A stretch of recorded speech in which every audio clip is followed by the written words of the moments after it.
বিদেশের মাটিতে বাড়ছে বাংলাদেশি উদ্যোক্তা, সৃষ্টি হচ্ছে নতুন নতুন কর্মসংস্থান, কাজের সুযোগ পাচ্ছেন প্রবাসী বাংলাদেশিরা, ফলে দেশে রেমিটেন্স প্রবাহ বাড়ছে।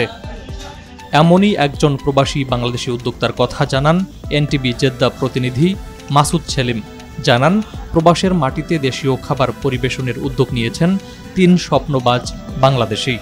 তারা হলেন আনোয়ার হোসেন এবং অংশীদার হিসেবে জাবেদ আহমেদ ও জহিরুল ইসলাম। এ উপলক্ষে তারা এরই মধ্যে সৌদি আরবের জেদ্দায় হাই আল নুজহা সুলতান বিন সালমান রোডে রিল্যাক্স রেস্টুরেন্ট নামে এক রেস্তোরাঁ খুলেছেন। ফিতা কেটে ও দোয়া মাহফিলের মধ্য দিয়ে রেস্টুরেন্টের শুভ উদ্বোধন করেন আনোয়ার হোসেন, অংশীদার জাবেদ আহমেদ ও জহিরুল ইসলাম। অনুষ্ঠানের শুরুতেই হোটেলের উন্নতি ও সমৃদ্ধি কামনা করে বিশেষ দোয়া ও মোনাজাত করা হয়। আমরা আজকে রিল্যাক্স রেস্টুরেন্ট শুভ উদ্বোধন করেছি। এই জায়গাটা হইল হাইয়া নুজা সুলতান বিন সালমান।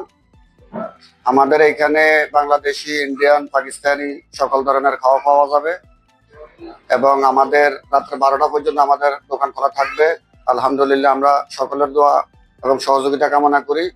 আমরা প্রবাসীদের উদ্দেশ্যে বলবো, সবাই এখানে আসবেন, ভালো মানের খাওয়া দেওয়া যাবে। আমাদের এখানে বাংলাদেশের সুস্বাদু খাওয়া আছে। এ সময় আরও উপস্থিত ছিলেন বিশিষ্ট রেস্টুরেন্ট ব্যবসায়ী হুমায়ুন কবির, শাহাবুদ্দিন আহমেদ আলী, আব্দুল মতিন, আলমগীর হোসেন, রফিক, মানিক মিয়া সহ ওই এলাকায় বসবাসরত প্রবাসী বাংলাদেশিরা। এছাড়া ভারতীয়, পাকিস্তানি ও স্থানীয় নাগরিকরাও উপস্থিত ছিলেন। আমরা সামনের দিকে আরো যেন আগে যেতে পারি বাংলাদেশের জন্য, এটাই আমাদের দোয়া রইল। আর 3 ভাইয়ের জন্য যেন মিলেমিশে থাকে, এর জন্য দোয়া রইল ইনশাল্লাহ। হাঁটি হাঁটি পা পা করে সৌদি আরবে এই পর্যন্ত এনে বিভিন্ন প্রতিষ্ঠান করছেন এবং বিভিন্ন মানুষের কর্মস্থান ওনারা জুগিয়ে দিচ্ছেন। আল্লাহ তাআলা যেন ওনাদেরকে বরকত দান করেন। 3 ভাই একসাথে পার্টনার হয়ে এই হোটেলটা চালু করছেন আজকে। রিল্যাক্স হোটেল সুলতান বিন সালমান মুসনার পাশেই।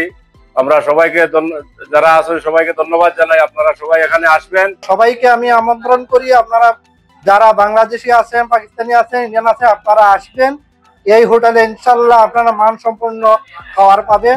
রেস্টুরেন্টের স্বত্বাধিকারী আনোয়ার হোসেন জানান, বাংলাদেশ, ভারত এবং পাকিস্তানের স্বাস্থ্যকর খাবার পরিবেশন করবে তার রেস্টুরেন্ট। প্রবাসীদের মানসম্মত খাবারের চাহিদা পূরণ করতে দেশীয় খাবার পরিবেশনের প্রতিশ্রুতি নিয়ে রেস্টুরেন্ট ব্যবসার উদ্যোগ নিয়েছেন তিনি।